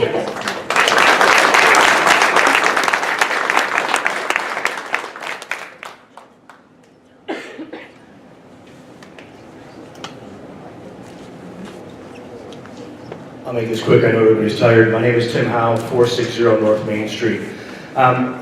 Lake Zurich's proposed bid goes out only to 2019, but the radio frequency update that they need has to be done by 2021.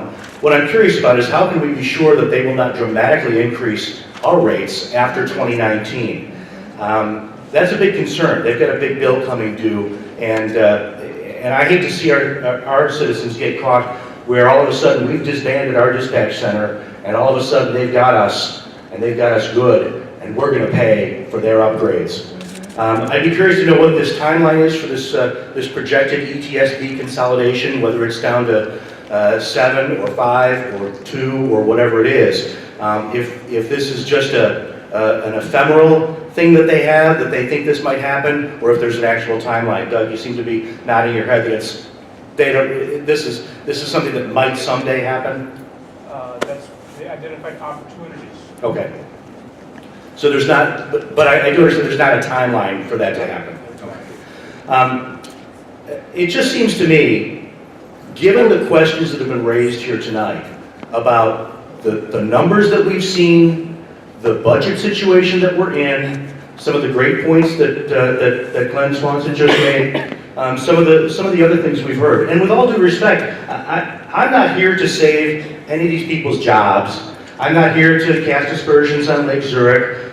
They do a great job. Our guys do a great job. If it really does come down to a substantial savings and we can get value, then that is something we should look at.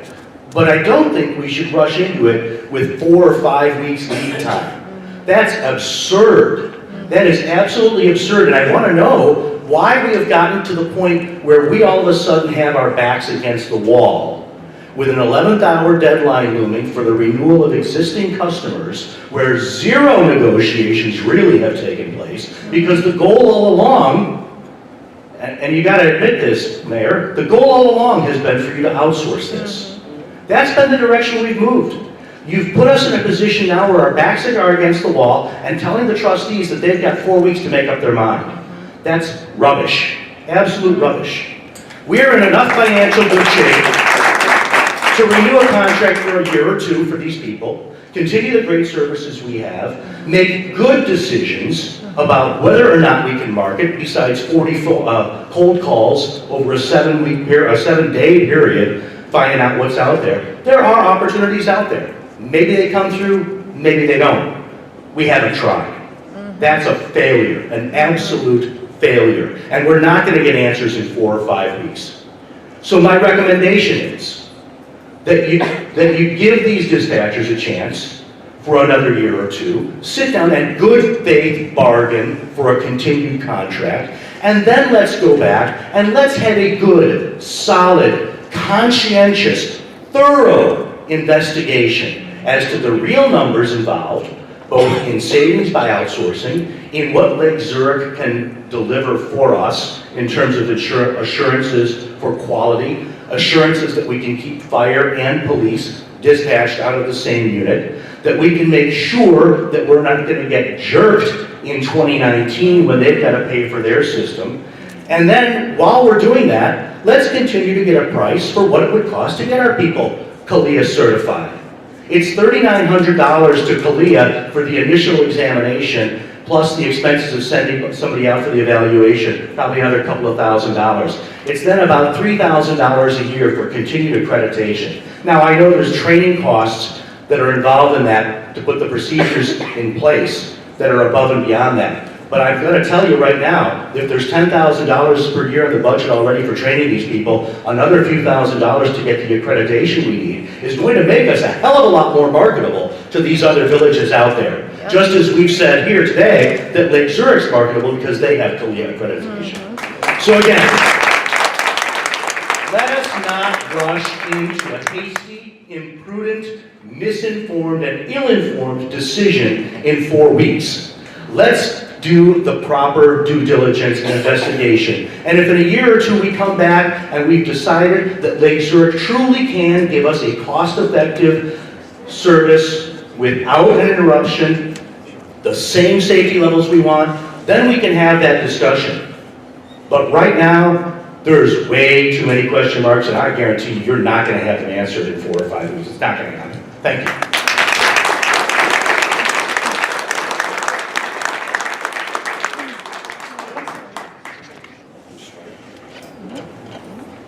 Kim Jacobson, McHenry, Illinois. Like I stated last week, I did the Facebook page for the Save the Dispatchers. I actually asked, we have several followers, current police, from out-of-town dispatchers, fire, EMS personnel, concerned citizens, retired personnel. I asked them for their take on outsourcing and keeping it. And I'd just like to read you a couple things that they said. I got the worst thing Des Plaines did with its dispatchers was try to save money and create a joint center to save money and build someone's kingdom. Safety slipped both for officers and the public. Don't get me wrong, I love our dispatchers, but the new system failed everyone, most of all of them. Seems ridiculous that towns are still stumbling into the same trap. Another is $420,000 a year. That is the value of a public service employee's safety. Remember that if the cuts go through, when someone gets hurt or worse, and they aren't asking how and why, telling them the city saved $420,000 a year. Towns need to keep their dispatchers because there's nothing like calling a mass dispatch agency and hearing, "I don't know where you are, can you be more specific?" Another center in danger of closing. Sadly, for people like me in this profession, we are a dying breed. In the probably not so distant future, there will be no standalone dispatch centers. It will all be consolidated as a referendum is in the works. People don't understand what 911 services do for their community, the difference of having your own center with people that know your town. Like Wheeling, you can call and say that you're at the old Kmart and the dispatchers will know where that is. If you call 911 and Northwest Central Dispatch gets that call, guess what? You're screwed. The amount of work the dispatchers do for the officers will be sadly missed. 10 years in this job and I can say we are the lowest of the low in the order of importance in a lot of people's eyes. We are the afterthought that no one wants to be bothered with in command, but that at the end of the day, make a list of what you think we do and compare that to the list of things that actually shows what we do every day. I know I am banging my head against the wall, and in the end, when places like Wauconda are gone, the officers will adjust and eventually forget about the 12 people confined to the windowless room all those years. If you can save money, then you will find a way to say it's a good thing. You will find a way to put a positive spin on it. We come to work every day and put up with not only crap from the public, but from the officers, our coworkers, outside agencies, IDOT, you name it. More than most have to put up with, but we keep coming back doing our job. We provide a vital service to the communities we work in, but when it comes to money, we are the first to go. Just remember that when you call not knowing where you are exactly, and even though you can give a landmark or a complex name, it doesn't mean help is coming. Why? Because you live in one town and your dispatch center is actually miles away, and they dispatch for 15 agencies. If you don't have an address, you could be in trouble. We aren't just people that answer a phone. Stand up and fight for your dispatch centers. There's a reason that career has one of the highest turnover rates. It's because it's not easy to do. The same poster goes on to say, sometimes I get worked up, but I speak my mind and speak from the heart. It's a great career, a challenging one, a rewarding one, a frustrating one, a sad one, and a happy one. It's why we do it and why we fight. Two people that commented on that said it's sad to hear and see what's happening to the dispatch centers around the area. It has happened to several departments in Lake County. I was lucky and retired from the Lake County Sheriff's Office after 31 years as a shift supervisor. The poster is correct in everything he stated. We are a very proud group of individuals. We work long hours, weekends and holidays, and miss out on a lot of family doings. But we do it because we love the work. We love the work, the officers, and the public. I pray and hope these people wake up and realize they are making a huge mistake, because once it's done, it's going to be hard to try and bring it back. Another with that is wait till all those cell phones only start shrieking into the phone some ambiguous location, and the dispatcher miles away who's never been to the town can't figure out where they are. Keep this post for the civil suit. I can't believe this is happening. Another decision made by someone who couldn't do your jobs if they tried. Hopefully the Village of Wauconda will make the right decision and leave you all where you belong, for the safety of their citizens and the police officers. An out-of-town dispatcher's response to the interview with interim Chief Yost. Boy, nothing like having the support of your chief. It tells you what he thinks about the men and women who work in the center. Don't you want to work for someone who supports you? Who is your back? Who will fight for you? Is the data he so anxiously waits for going to show all the good dispatchers have done? The work and research they do for the officers, the work they do for the public, the number of calls where people didn't know where they were but dispatch did because they know the town. Will it show the sixth sense calls based on history where they knew to send more units? The data will not show any of this. The data will show financials in favor of outsourcing. And sadly, the company line will be the data supports it, and there will be no drop-off in service. It's about more than dollar signs, and hopefully the board will see that. I went through 2 public, painful consolidations, and unfortunately have since changed careers. I hear many former dispatchers and officer friends complain that they are now using a multi-jurisdictional center, and they do not even know each other. They are placed in a large dim room where they are expected to answer incoming calls, perform E&D duties, prioritizing dispatch calls, and other without knowing the officer or their family. They do not know all the town regulars, business owners, landmarks, and many other things that make single agency dispatch centers unique. And lastly, in the end, it does not matter how hard you fight against it. If the village decides to outsource, they will do it. It happened in Libertyville, and it can happen to any 911 center. 25 years for me as a telecommunicator, and I have seen it happen sadly too many times. It's sad, but when they need us, we are there, and when they can save a dime by getting rid of us, we go with very little concern on their part. We work long hours, weekends, holidays away from families because we love the job and what we do. But once again, that is of no consequence to the village heads because they have never been there, nor have they ever done this job. They are clueless. This is mine. To the trustees, prove them wrong. Here we all sit begging you to listen to your voters. Listen to the Wauconda Fraternal Order of Police Lodge that backs their dispatchers. Listen to the Wauconda Firefighters Lodge that backed their dispatchers. Listen to my quotes last week from the Village of Lakemore officials that backed their dispatchers. Do your own research, follow up on all the questions asked here tonight, and voice your own questions. Form your own opinions, make your own decisions. Speaking from experience and not speculation, the Wauconda 911 dispatchers know the areas of the dispatching jurisdiction. Neighboring centers don't even realize that there are 2 Wauconda fire stations, both on 176, located 3 miles apart in separate towns. And those are 2 large entities on a main road. As you study the research, get answers to your questions, listen to the public, and interpret the budget, please remember, the grass is not always greener on the other side. The grass is greener where you choose to water.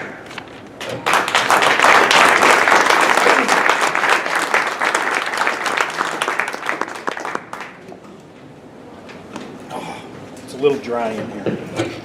Well, trustees, I think most of you know me, I think, and everybody on this side. Lou Archbold, 1244 Waterstone Circle. I'm very good friends with a lot of the folks at Lake Zurich, the chief, former chief, and I went to high school together. Current chief is his brother. He and I went to high school together. He's a little younger than me. Since I've lived here, there's been 3 referendums. I voted for all 3. One was for this building, which has been improved. One was for water, which I'm hopefully going to see. And one was for the fire district, which promised that the 911 center would be kept. I went to the opening of the 911 center, saw the new equipment, an area that was a horrible place to do interviews. By the way, I have a Bachelor of Science degree in criminal justice. I've been in law enforcement and security for 31 years, and that's why some of the folks up there know me. Dispatchers, I've heard everyone talking about they won't know the streets, they won't know this. They know the people. They're an extension of those officers. Just like when I worked for the state's attorney, I was an extension of the state's attorney. I worked for him, I did things for him that he needed. That's what those dispatchers do. Prisoners have to be watched, adults every 30 minutes, physically. You have to see them. Children every 15 minutes.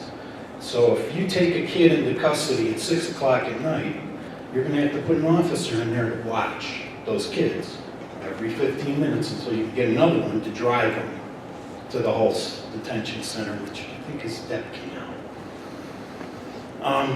All of those reasons, I mean, I can think of a million more. I don't have a pen and paper, so I'm on my phone. The people in Lake Zurich are great. I think they'd be great dispatchers. However, they wouldn't have that knowledge of the 3 officers on duty, and somebody calls in and it's a specific type of complaint, and those dispatchers know those cops and they know I should send so-and-so. I should send this officer. I should send this one, they have more dealing. Those are the type of things you can't, numbers aren't going to show that. They're not going to have anything to do with it. It's personalities, it's somebody's life. One lawsuit, your 2.1 million in savings are gone. They're gone. One person dies, one cop, one firefighter, one of my fellow brothers, as I look at him, all that money's gone. It's not worth it. I'm willing, I hate saying this, especially because I know there's a gentleman back there who hates taxes, and so do I. I'm willing to pay more. Put it on a referendum. Keep the 911 center to help save lives in the long run. Thanks.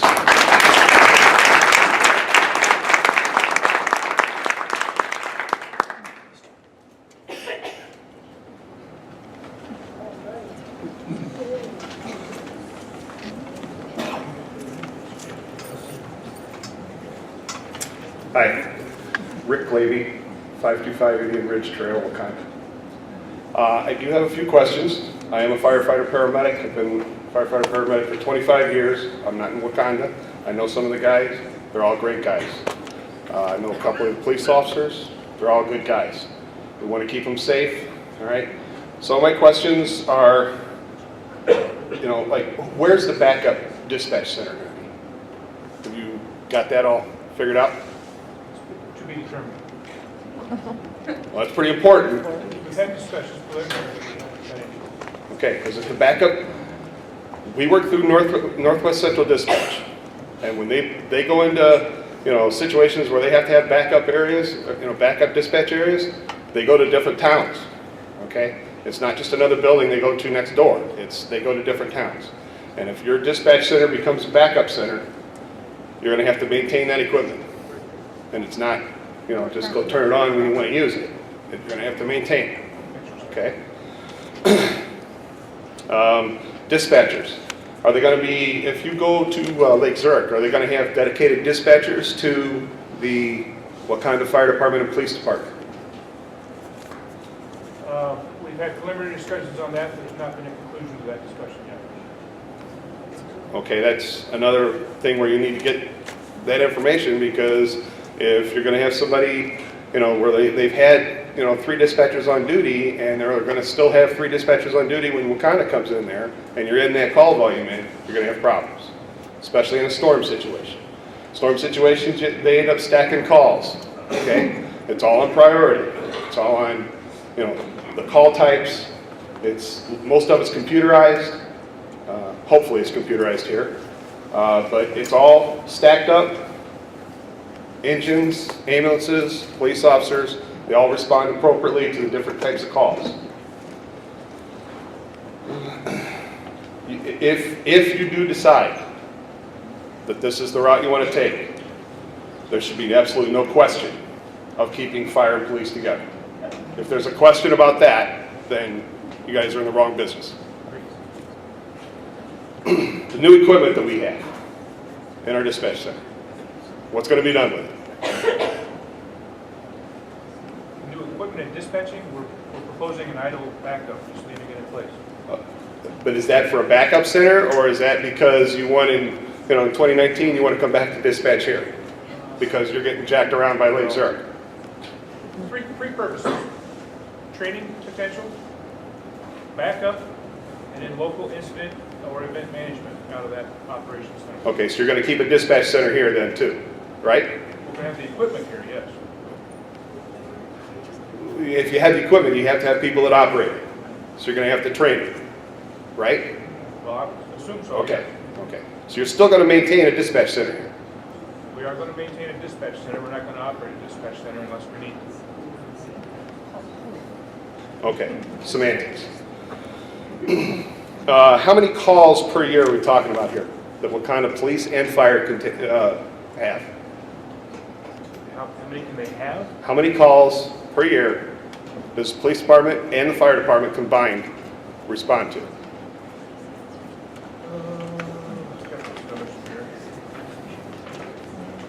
Total in 2013 for our dispatch center was about 28,000.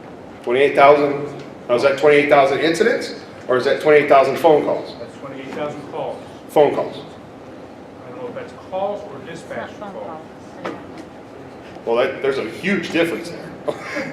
Because if it's 28,000 incidents, they're going to be answering the phone considerably more than that. That's for us, for the fire protection district, for Tower Lakes, and for Lakeport. Okay, but still it's a question of About 90,000 phone calls a year. 90,000 phone calls a year. Okay, so you're looking at 28,000 incidents, correct? Okay. Huge difference there, okay? You have Lake Zurich, now they've got these potentially 90,000 other phone calls that they're going to have to cover. Who's going to do that? It sure as heck isn't the same number of dispatchers that you had before. They're going to have to hire more. So, and also, last question, cost per call. What's the budget? What do they say the cost per call is going to be for that up to 2019?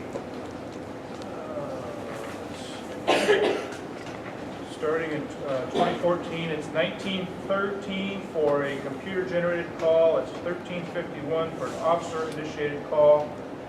That is adjusted 3% annually, so in that 2019, the computer-generated call will be $22.18, and the officer-initiated call will be $15.67. All right. I'm not a numbers guy. I know Steve is. I'm the dumb guy that runs the burning building. Okay, but that's still a lot of money. Okay, and whether you are talking about the 28,000 incident calls or the 90,000 phone calls that they get. You know, now, are you going to be charged for those 28,000 incident calls? Or are you going to be charged for the 90,000 calls that they're actually answering?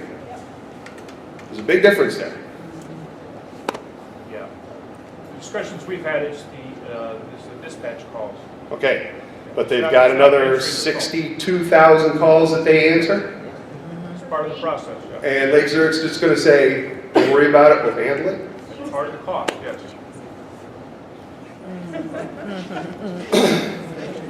Okay, if that's what you say, because that isn't business. That is not a way to run a business. And I would have to say that, in my opinion, I would think that they would be charging for some of those calls. So, thank you, and your presentation was good. I appreciate your time today.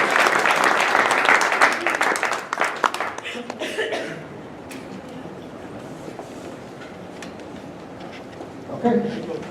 Any others?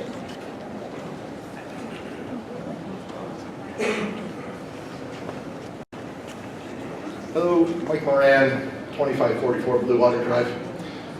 On that last comment, I'm kind of really confused because on the report up there, I thought it was about 6,000 calls, and Lake Zurich was going to charge us about $330,000 for about 6,000 calls. Yeah, the number of calls that I just relayed was total amount dispatched by our dispatch center.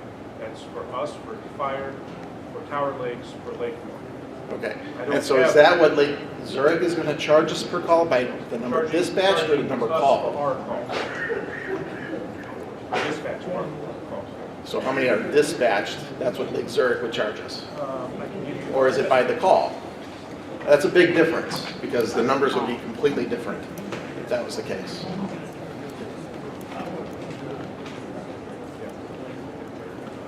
The numbers we have discussed with Lake Zurich, we've used in our analysis, total calls for Wauconda is 15,772. That's in 2014. Okay, but there's other people saying there's about 90,000 calls? Phone calls. Okay. We don't get charged for those. We don't get charged for the phone calls. Okay, I see. And then there's one other question I had. So Lake Zurich is charging us $330,000 for the 6,000 dispatch calls. If that's correct, I'm not sure. It's around there. Is that correct? And Dispatch calls for us for 2014 is projected to be $15,772. $15,772? Dispatch calls. Dispatch calls. But that equates to about $330,000. That's how much they're charging us, correctly? Whatever that works out to. Yeah, because that's what they would, that's our estimate how much they would charge us for outsourcing, correct? If we take those calls, if we take computer-initiated calls at 7,745, multiply that by 1913 per call, and if we take 8,027 calls and multiply that by 1351, we would come up with a total for that year. Because I've adjusted that in 2014 to reflect only half a year, I don't have that number in front of me, but I can do the math. Okay. All right, very good. I was just surprised because when you're looking at that ESB study, the 250,000, for 15,000 calls for our revenue to come in, you mentioned that it would be about $250,000 revenue for the city of Wauconda for 15,000 calls. I'm just surprised because I thought I saw a number on the budget for the revenue of the dispatchers for Lake Zurich. It would be $330,000. That's how much we would pay them for their services. That's an estimate. Okay, but I was just surprised at the difference in the budget there. Also, I just want to say one thing also, that this area is going to be growing over the next 10 years. We have a lot of new developments going on in the county. The Route 53 extension is coming. Lakemore is growing. I think we're going to see a shopping center hopefully at 120 and Route 12 soon. They're getting also a new municipal planning center, they're planning for a new municipal center. What does that do, for our call volume? What kind of revenue can that bring in for our call volume? We haven't factored that in. I think it's important, and I do think it's important to wait, and I do think it's important that we do really look at this thing and give it some time. And based on what everybody's saying here, it's important to look at all the facts and not rush into things. Thank you.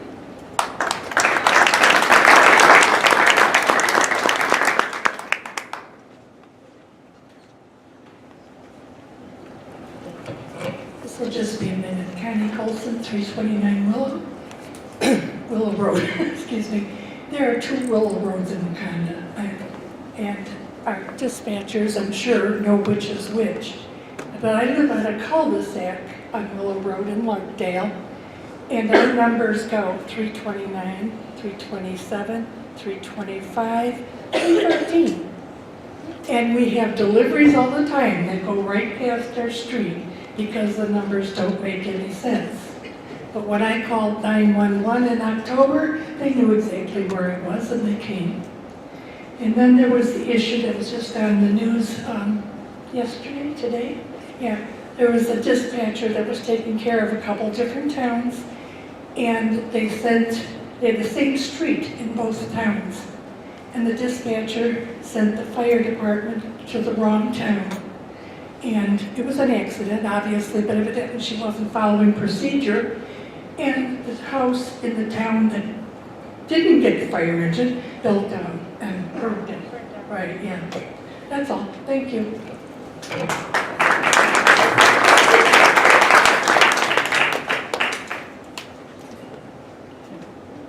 Okay, are there any others? Okay, very good. So,